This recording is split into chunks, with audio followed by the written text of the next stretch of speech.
ملهاش أثر. إزاي في دقيقة واحدة تختفي من الغابة كلها؟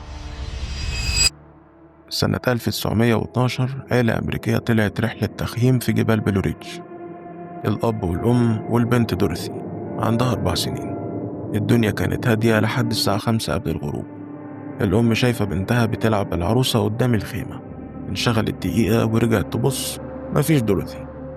الأب والأم اتجننوا وجريوا الغابة كلها، ملهاش أثر. إزاي في دقيقة واحدة تختفي من الغابة كلها؟ الشرطة وصلت ومعاهم 20 متطوع وكلاب بوليسية عشان يتبعوا الأثر، لكن الأثر وقف فجأة عند صخرة صغيرة.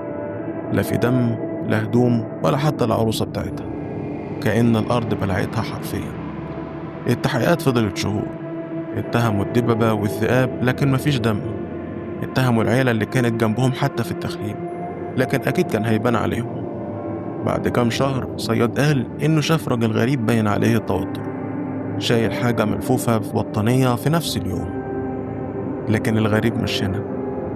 الغريب إن بعد سنة بالظبط عيلة تانية كانت في نفس المنطقة ولقت عروسة قديمة متعلقة على شجرة. والأغرب، العروسة دي كانت بتاعت دورثي. وبعد سنة كمان بالظبط وفي نفس المكان لقيوا الفستان بتاعها. محدش عارف مين بيعمل كده وليه.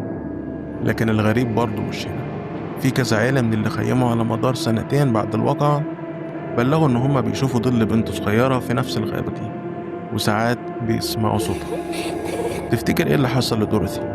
وهل هي فعلا اختفت ولا لسه موجودة؟